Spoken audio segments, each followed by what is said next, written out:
பைரவி சீரியல்ல பார்த்தீங்கன்னா, இந்த அன்னபூரணி பண்ற அட்டகாசம் வந்து சத்தியமா தாங்கவே முடியலங்க. ரொம்ப ஓவரா வந்து பண்ணிக்கிட்டு இருக்கா. ஸோ சிவா பார்த்தீங்கன்னா, இப்ப தான் வந்து ஒரு முடிவ எடுத்திருக்காரு. "நீ என்னதான் சொல்லு, நான் வந்து சிந்து கூட தான் வாழ்வேன்." அப்படிங்கிற மாரி வந்து முடிவு எடுத்துட்டாரு. இப்படியே அவங்க 2 பேருக்குள்ளேயும் எந்த பிரச்சனையும் இல்லாம சீக்கிரமா அவங்க ஒண்ணு சேர்ந்தா நல்லா இருக்கும். இல்ல அப்படின்னா திருப்பியும் அவங்களுக்கு ஏதாவது பிரச்சனை வரப்போகுதா அப்படிங்கிறது வந்து தெரியலங்க. ஒரு பக்கம் வந்து இசக்கி வந்து இப்படிப்பட்ட ஒரு கேவலமான விஷயத்த வந்து பண்ணிட்டா அப்படின்னு சொல்லிட்டு வந்து இந்த மாரி அன்னபூரணி பார்த்தீங்கன்னா, அவன் கட்டின தாலிய நீ வந்து தூக்கி எறிஞ்சிரு அப்படின்னு சொன்னதுனால, நம்ம இது தான்டா சாக்கு அப்படின்னு சொல்லிட்டு பார்த்தீங்க அப்படின்னா, காயத்ரியுமே அவன் கட்டின தாலிய தூக்கி அப்படியே கழட்டி வீசி எறிஞ்சிருப்பாங்க. இசக்கி எவ்வளவோ தூரம் வந்து பேசுவாரு, "நான் பண்ணது தப்புதான்க்கா. நான் காயத்ரி மேல அவ்ளோ உயிரா இருக்கேன்." அப்படி இப்படி நீ என்ன சொன்னாலுமே வந்து யாருமே கேட்க மாட்டாங்க, கண்டுக்கவும் மாட்டாங்க. இதனால இசக்கி பார்த்தீங்க அப்படின்னா, எனக்கு நீங்க வந்து துரோகம் பண்ணிட்டீங்கல்ல. நான் வந்து எப்படி இந்த கல்யாணம் நடக்க போகுது அப்படிங்கிறத பார்த்துடுறேன். என்ன மீறி அவள யாருமே கல்யாணம் பண்ணக்கூடாது. உங்கள யாருமே சும்மா விடமாட்டேன் அப்படின்னு சொல்லிட்டு போயிடுறாரு. இந்த பக்கம் பார்த்தீங்கன்னா, செழியனுக்கும் காயத்ரிக்கும் கல்யாணம் பண்றதுக்காக வந்து அன்னபூரணி முடிவு எடுத்திருப்பாங்க. ஆனா ஒண்ணு மட்டும் தெரியலங்க. இந்த அன்னபூரணி வந்து தன்னோட பிள்ளைங்களுக்கு மட்டுமே வந்து எல்லாமே நடக்கணும். அவங்க விருப்பப்படுறத அவங்களோட வாழ்க்கையில நடத்தணும் அப்படிங்கிற மாரி வந்து நினைக்கிறா. ஆனா சிவாவோட வாழ்க்கையில மட்டும் வந்து சிந்து தான் வந்து வேணும் அப்படின்னு சிவா வந்து கரெக்ட்டான மைண்ட் செட்ல இருக்காரு. அப்படி இருக்கும்போது அதெல்லாம் கிடையாது. நான் ஒத்துக்க மாட்டேன். நான் சொன்னத சிவா கேட்டு தான் ஆகணும். வேற வழியே இல்ல அப்படின்னு சொல்றாரு. ஏன் ஆறுமுகத்துக்கு பைரவிய வந்து புடிக்கல அப்படிங்கிற மாரி தானே வந்து பைரவி சொல்லிக்கிட்டு இருக்கா. எனக்கு டைவர்ஸ் வேணும்னு. அப்படி சொன்னா பைரவி சொல்றது சரிதானே. நீ ஆறுமுகத்து கூடலாம் சேர்ந்து வாழக்கூடாது. பைரவிய நீ இப்பவே விட்டு பிரிஞ்சிரணும் அப்படின்னு சொல்லலாம்ல. ஏன் அது மட்டும் சொல்ல மாட்டேங்கிறாங்க? ஏன்னா ஆறுமுகம் தன்னோட புள்ள. தன்னோட புள்ளையோட சந்தோஷம் தனக்கு முக்கியம்ல அப்படின்னு நினைச்சு, இப்படி ஒரு கேவலமான ஒரு மைண்ட் செட்ல தான் இந்த அன்னபூரணி வந்து உட்காந்துக்கிட்டு இருக்கா. இது உண்மையிலேயும் வந்து சரி கிடையாது. இவளுக்கெல்லாம் யாராவது ஒருத்தவங்க வந்து மண்டையிலேயே நங்கு நங்குன்னு அடிச்சு, "நீ எல்லாம் பண்றது தப்புடி" அப்படின்னு உரைக்க வச்சா தான் சரிப்பட்டு வரும்னு நினைக்கிறேன். இந்த பக்கம் வந்து நம்மளுடைய சிந்து கையில அடிபட்டதுனால வந்து தண்ணி எடுத்துட்டு வரும்போது அவங்க மயங்கி விழுந்துருவாங்க. அதுக்கப்புறம் சிவா தான் கூட இருந்து சாப்பாடு எல்லாமே வந்து சமைச்சு, ஊட்டி எல்லாம் விட்டுக்கிட்டு இருப்பாரு. இந்த விஷயத்த வந்து பார்த்த மகா வந்து சும்மா இருப்பாளா? வயித்தெரிச்சல் பட்டுட்டு உடனே வேக வேகமா போயிட்டு பார்த்தீங்கன்னா, அன்னபூரணியர்கிட்ட வந்து சொல்றாங்க. இந்த மாதிரி வந்து சிந்து தான் வந்து எல்லாமே பண்றா. எப்ப பார்த்தாலுமே வந்து சிந்து, சிந்து, சிந்து. ஏன் சிவாலாம் எதுவுமே பண்ணலையா? அவனா தான் வந்து வந்து அவனா தான் சமைச்சு தந்து சாப்பிட வச்சுக்கிட்டு இருக்கா.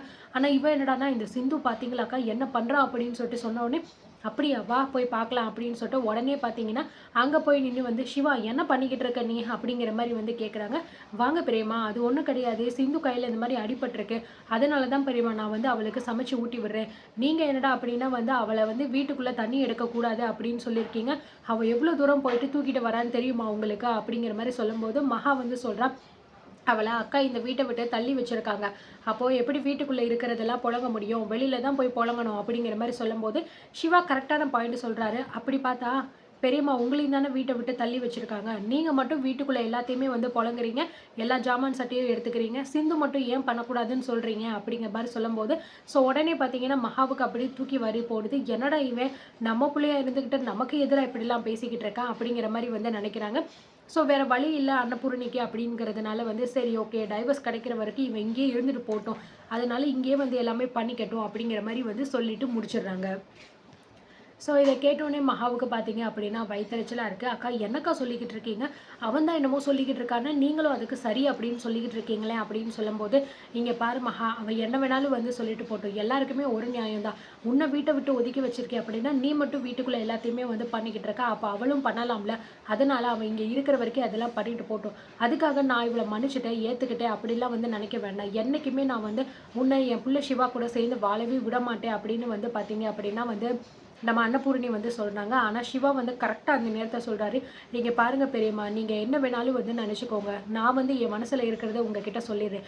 என்ன ஆனாலும் சரி, இந்த ஜென்மத்துல எனக்கு மனைவி அப்படின்னா அது சிந்து மட்டும் தான். சிந்து கூட மட்டும் தான் நான் வந்து சேர்ந்து வாழ்வேனே தவிர, இத தவிர வேற எந்த பொண்ணு கூடயும் என்னோட வாழ்க்கை இதுக்கப்புறமும் வந்து இருக்காது. யார் என்ன சொன்னாலும் சரி, நான் அத வந்து கேட்கவும் மாட்டேன். சிந்து மட்டும் தான் வந்து எனக்கு புடிச்ச பொண்ணு." அப்படிங்கிற மாரி வந்து சிவா அவ்ளோ கட் அண்ட் ரைட்டா வந்து சொல்றாரு. இத கேட்ட அன்னபூரணிக்கு வந்து ரொம்பவே வந்து ஷாக் ஆகுது.